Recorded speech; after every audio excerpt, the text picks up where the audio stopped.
سوال ہے کہ حل لی من توبہ، کیا میری توبہ قبول ہے؟ کیا میری توبہ قبول ہے؟ تو کہا وَمَن يَحْجُمُ بَيْنَكَ وَبَيْنَ تَوْبَتِكَ، ارے بھائی تیرے اور تیری توبہ کے درمیان کون حائل ہو سکتا ہے؟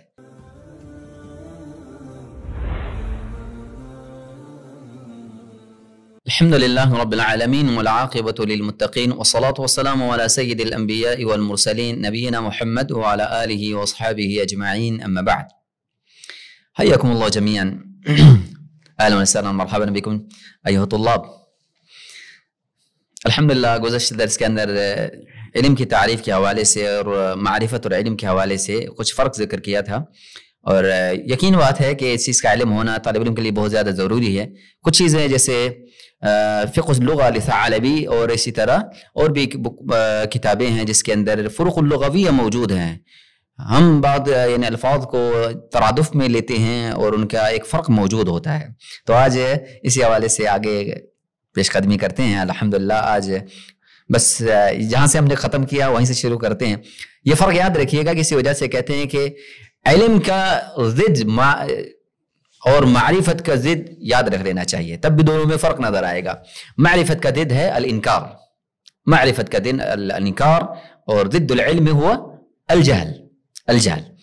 تو اليوم انشاءاللہ آج کے دن بتوفیق اللہ ہم علم کی فضیلت کے حوالے سے کچھ گفتگو کریں گے. وہ گزشتہ کا تتمہ تھا جو اسی درس کے اندر مکمل ہوا.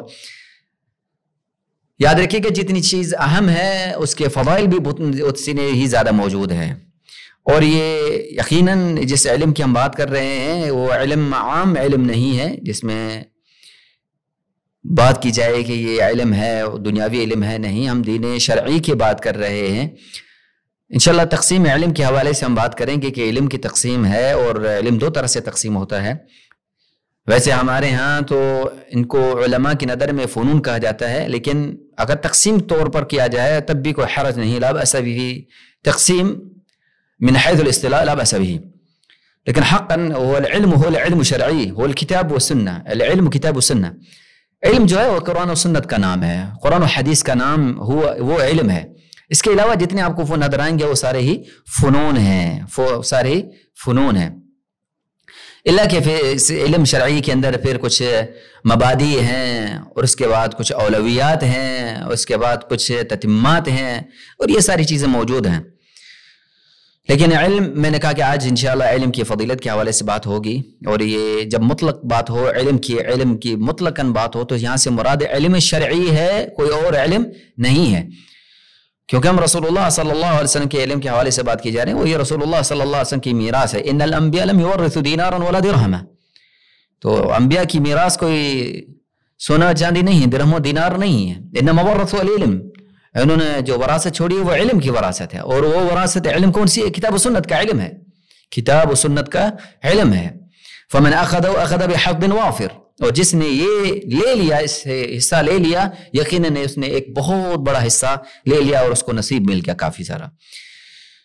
بس اختصاراً ہم اس کو بات کو بھی ذکر کریں گے کہ یہ وہ علم ہے جب اس کو مطلقاً ذکر کیا جائے کہ جب نام آئے العلم تو مراد یہاں مجھ سے مراد ہوگا کتاب و سنت کا علم، قرآن و حدیث کا علم. علم شرعی مراد ہے، کیونکہ العلم ينقسم الى قسمين، کہ علم کی تقسیم دو طرح سے ہے. علم دینی شرعی، علم دنیاوی. ایک دینی علم ہے اور جس کو شرعی علم کہتے ہیں، اور ایک دنیاوی علم ہے. تو ہماری مراد آج کے دن شرعی علم ہے، دینی علم سے متعلق ہماری بات گفتگو نہیں ہے. اگر ایسی بات ہوتی ہے اللہ کے رسول صلی اللہ علیہ وسلم یقیناً اس بات پر افضل الناس ہیں آپ صلی اللہ علیہ وسلم، تو اس پر ضرور آپ وہ چیز بھی حاصل کر لیتے.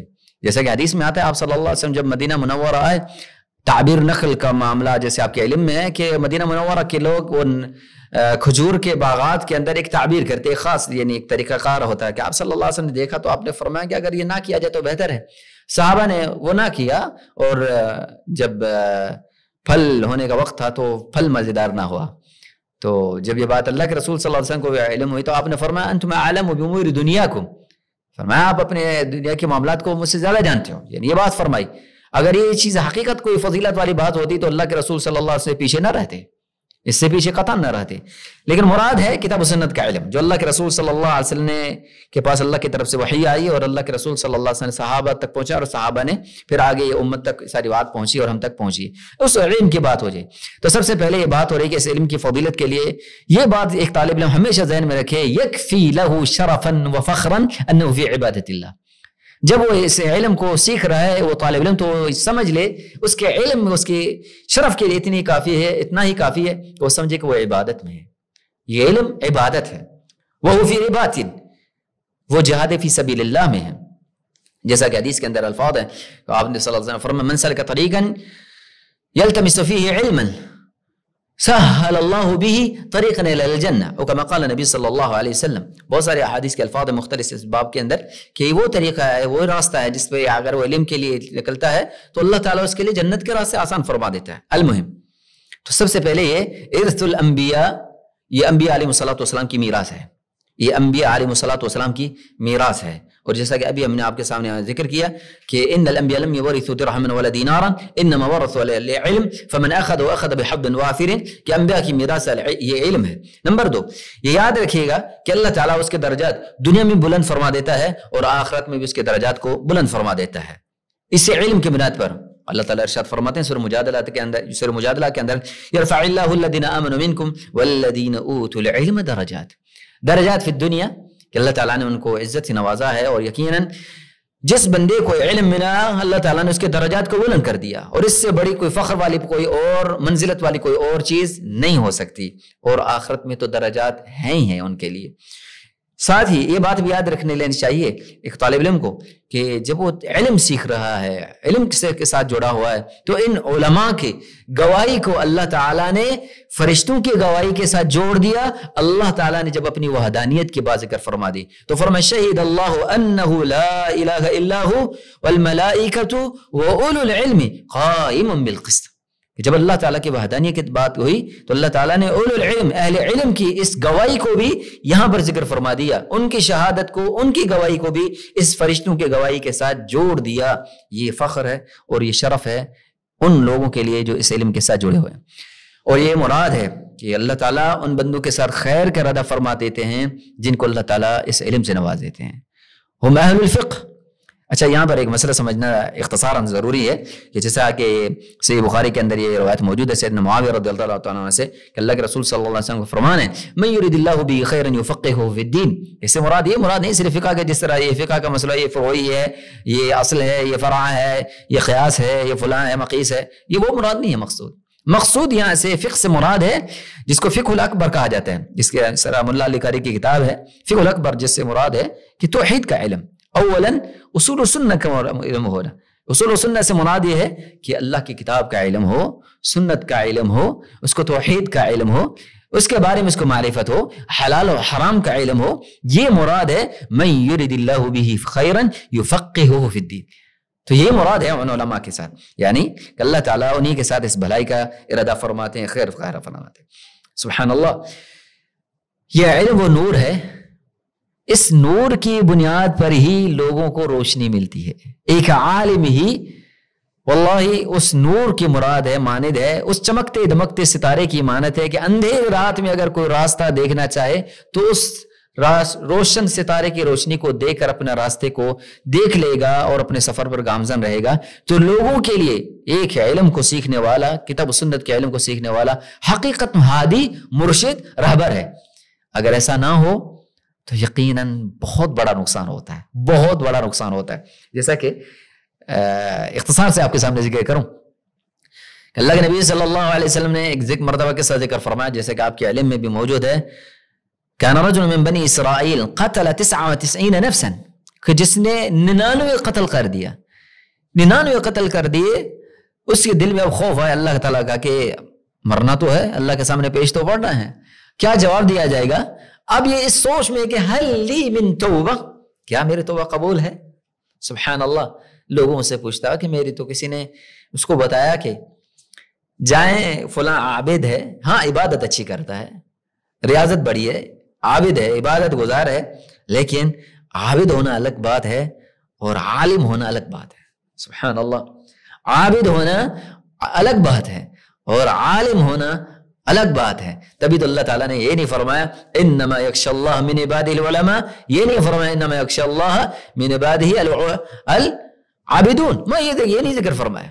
یہ فرمایا کہ وہ ڈرنے والے, علم رکھنے والے ہیں. تو فرمایا سبحان اللہ, جب ان کے سامنے یہ بات پوچھی گئی تو جواب کیا آیا؟ ہاں بھائی, اور یہ بات بھی سمجھنے والی بات ہے کہ ہر نماز پڑھنے والے سے مسئلہ نہیں پوچھنا, یا صرف یہ کہا گیا کہ جی یہ اچھا نمازی ہے تو اس سے مسئلہ پوچھا جائے گا. نہیں, مسئلہ اہل علم سے پوچھا جائے گا. انسان عمل میں کوتاہی ضرور ہے, لیکن عالم عالم ہے اور عابد عابد ہے. فرق بین اللیل والنہار, فرق بین اللیل والنہار, دن اور رات کا فرق ہے. المہم جب سوال پوچھا گیا تو کہا کہ کیا میرے توبہ کا دروازہ ہے؟ تو کہا کیا بات ہے, 99 قتل کرنے کے بعد اب یاد آ گیا کہ مرنا بھی ہے. تو کہا بھاگ جاؤ, کوئی تو ہوا نہیں ہے, 99 تو پہلے قتل کر چکا تھا نا, تلوار تو تیز ہی ہے نا, تو جوش میں اس کو بھی قتل کر ڈالا. سبحان اللہ. تو یہی وجہ ہے کہ غلط, جن کے پاس علم نہیں تو پھر ایسے فتوے بتائے جائیں گے, ایسے مسئلے بتائے جائیں گے جیسے پھر کم من الناس یکون قتلا من فی العقیدۃ والعبادۃ وفی العمل. اس سے غلط ہے, غلط یعنی علم نہ ہونے کی وجہ سے جب لوگ فتویٰ دیتے ہیں تو پھر نقصان کیا ہوگا؟ پھر لوگ عقیدے میں گمراہ ہو جاتے ہیں, بدعات میں چلے جاتے ہیں, سنت سے محروم ہو جاتے ہیں, اعمال اور افعال کے اندر ایسی بدعات کا ارتکاب کر جاتے ہیں جو سنت سے کوسوں دور ہے. المہم جب یہی بات پھر پہنچا, 99 کرنے کے بعد سینچری بھی پوری ہو گئی, اب پھر دل میں خوف آیا, حل لی من توبہ. سبحان اللہ, جب ایک عالم کے پاس پہنچا تو ایک ہی جملے سے اس کی تسکین ہو گئی, ایک ہی جملے. اور واللہ العظیم یہ حقیقتاً ایک عالم کی زبان سے نکل سکتا ہے. سبحان اللہ. سوال ہے کہ حل لی من توبہ, کیا میری توبہ قبول ہے؟ کیا میری توبہ قبول ہے؟ تو کہا ومن یحجب بینک وبین توبتک. ارے بھائی, تیرے اور تیری توبہ کے درمیان کون حائل ہو سکتا ہے؟